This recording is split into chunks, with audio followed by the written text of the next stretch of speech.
Unison TV es un medio de comunicación que promueve el diálogo, la diversidad y la libertad de expresión en un marco crítico y respetuoso. Los comentarios expresados en su programación reflejan la opinión de quienes la emiten y no de quien las difunde.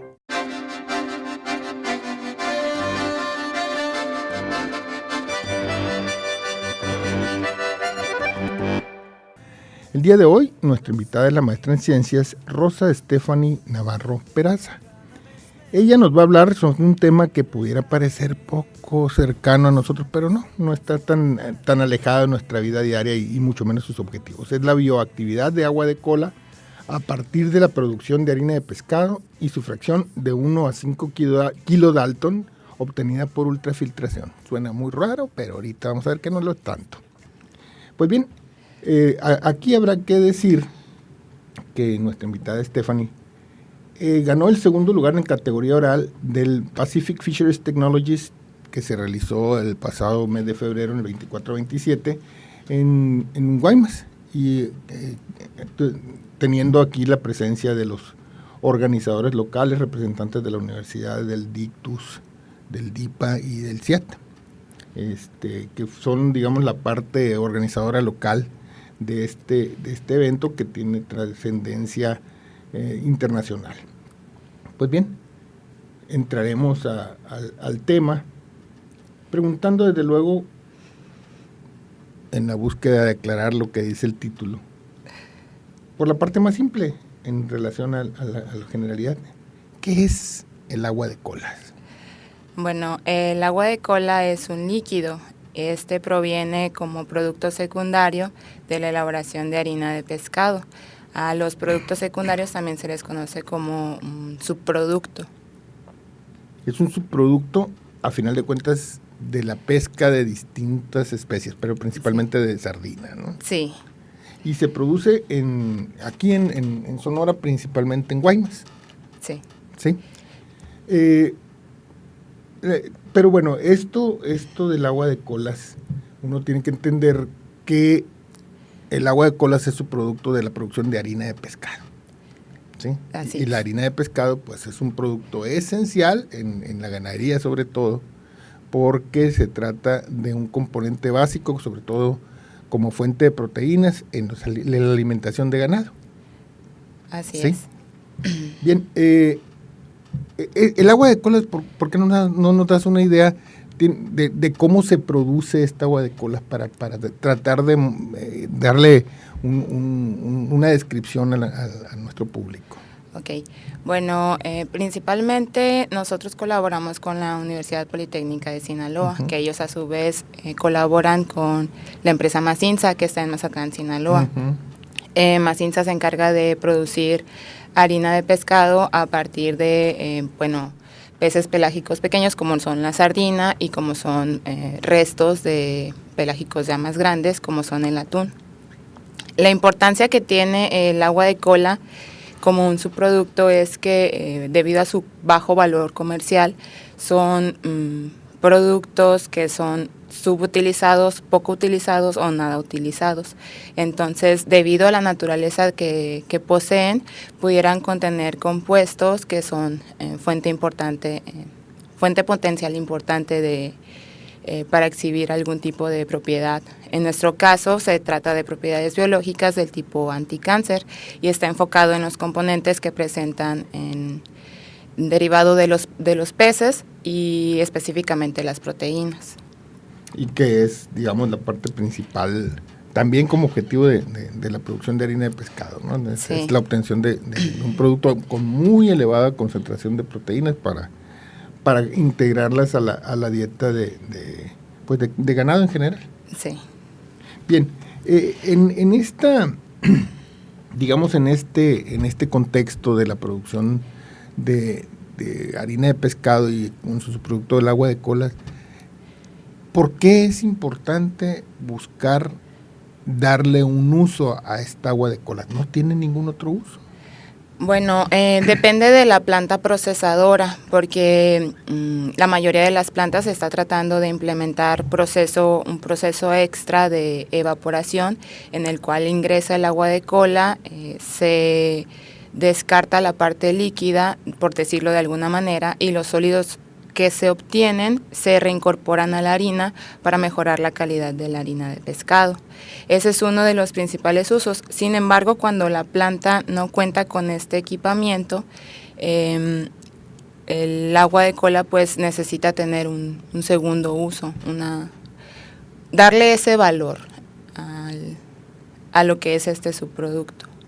O sea, de lo que estamos hablando es obligatorio para las plantas no tirar desechos al mar. Ese es, digamos, contextualmente una problemática, porque históricamente el agua de cola, dado que se le tiene que dar un tratamiento posterior, y normalmente el agua de cola es, pues ya sacamos lo que nos interesaba, que era la parte, digamos, más gruesa de los pescados que estamos procesando, y bueno, pues eso se desechaba al mar. Está prohibido en la actualidad. Hay legislación que dice que eso no se debe ni se puede hacer. Sin embargo, se hace. Y se hace y hay sanciones y todo esto, pero se sigue haciendo porque es un asunto de costos.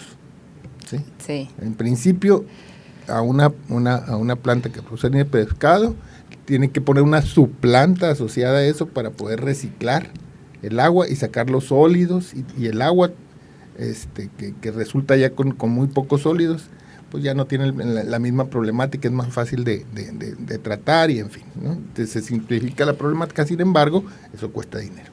Sí, sí tiene un costo adicional. Así es, y hay plantas que lo tienen y hay plantas que no. Entonces, digamos, esta forma de plantear alternativas de uso, de alguna forma está relacionado con pues darle un valor agregado pues al agua de colas. Así es. Sí. Bien, pero bueno, en este contexto, ¿cuál es el objetivo? Así, ¿para qué nos serviría el separar un pedacito, una fracción del agua de colas? ¿Cuál sería el objetivo del trabajo de ustedes en principio?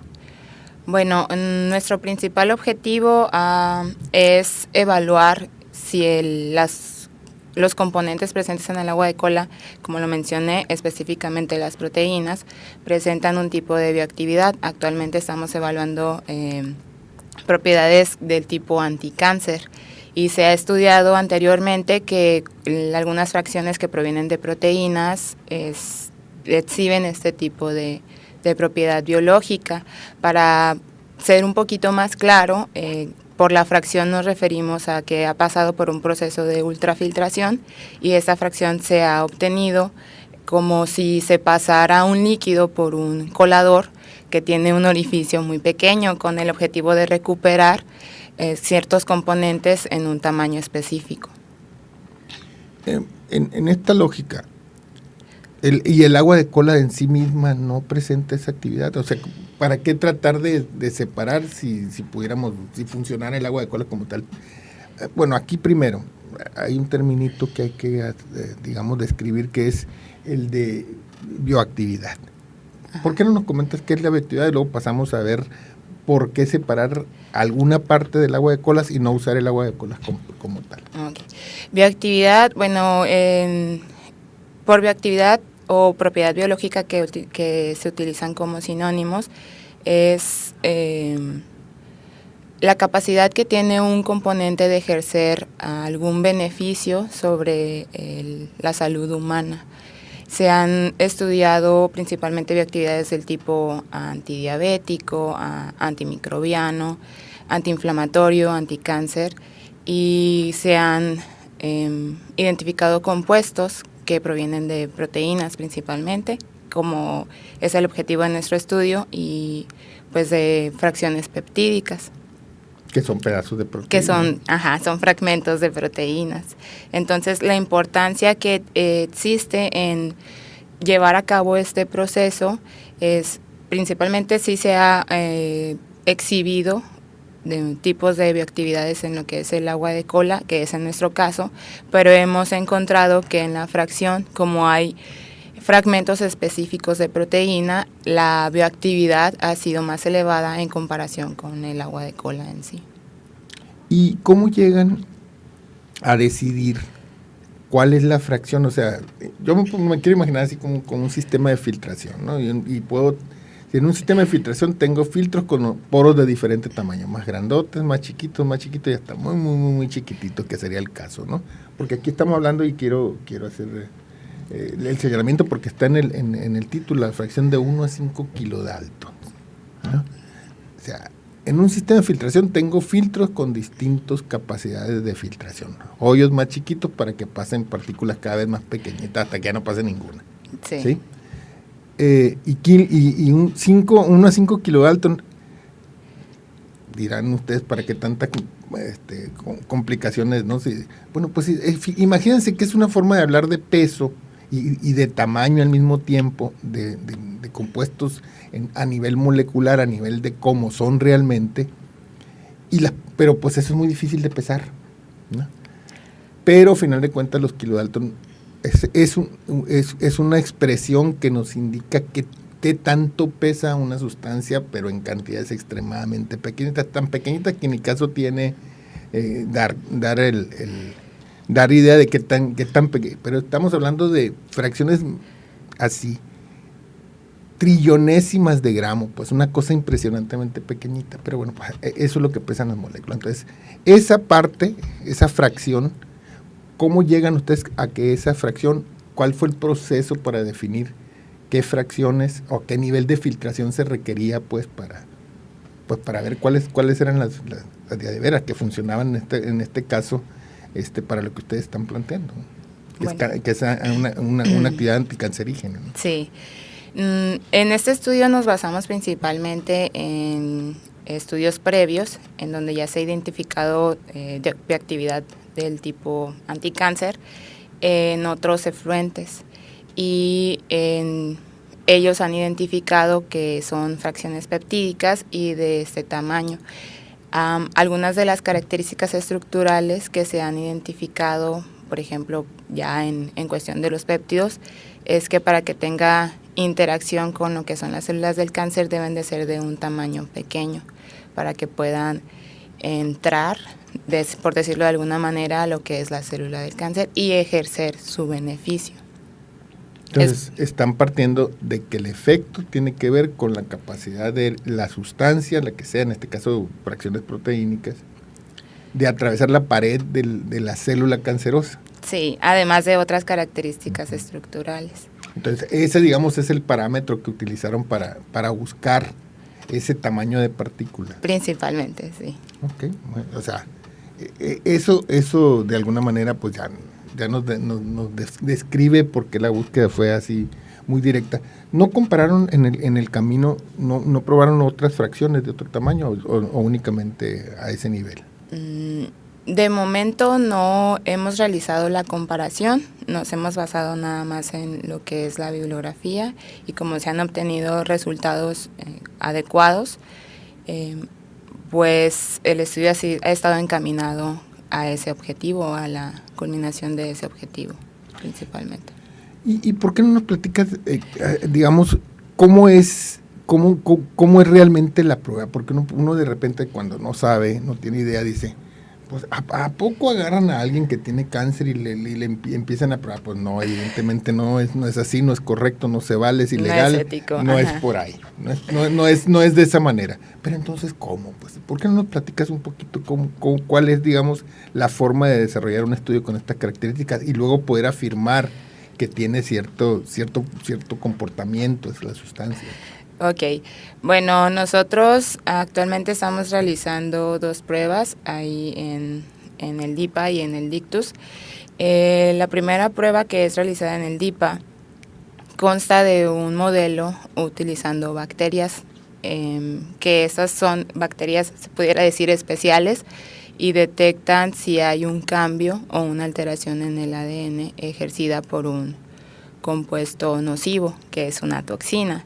Entonces, nosotros probamos en la bacteria el compuesto, la toxina, junto con nuestro compuesto de interés, que va a ser a evaluación. Si la bacteria crece o se desarrolla, quiere decir que no hay un efecto significativo. Esa sería una prueba. La otra prueba, utilizamos células de cáncer. Las que hemos estado utilizando han sido cáncer de próstata y cáncer cervicouterino. Y es todo un proceso del desarrollo de las células y poder probar el compuesto, la interacción que tiene el compuesto con las células y que evite que se desarrolle la proliferación celular, se puede decir. ¿Y cómo lo ven? ¿Cómo le hacen para poder ver, para darse cuenta que pasa esto que están ustedes buscando? Ok, en la primera prueba que mencioné, el indicador es el crecimiento de las bacterias. Como toda prueba modelo o estándar, se utilizan controles y esto se compara, el crecimiento se compara con el crecimiento que tienen los controles. Y en el caso de las células del cáncer, estos se visualizan mediante la adición de un reactivo. Ese reactivo cambia de color cuando la célula está activa o viable, se pudiera decir. Y esto es lo que nos permite detectar cuáles son las células viables y más que nada en la cantidad. Aún sigue quedando, mira, cualquier persona que cree, ¿y de dónde sacan esas células de cáncer? ¿Andan buscando gente para cortarle pedacitos de tumores o cómo se le hace? Porque a final de cuentas uno que cuando no está involucrado en un tema, pues se puede imaginar un millón de cosas, pero a ver, sí, claro. ¿cómo consiguen esas células? ¿Cómo verifican su crecimiento cuando no está pegada la célula a un tumor que está en una persona o en un animal, ¿no? Ok, bueno, las células que actualmente están en el laboratorio del Dictus, estas pues ya son células comerciales, son líneas celulares comerciales, sin embargo cada una de ellas tiene su historia. Entonces han sido aisladas principalmente de humanos que han padecido estas condiciones. Y pues la manera en la que se pudieran mantener viables es mediante la adición de ciertos componentes, como son células en sí, pues necesitan nutrientes para estar y las células cancerosas comen células. Sí, así es. Entonces ahí en el laboratorio del Dictus se tienen pues los medios necesarios para estar manteniendo las líneas celulares.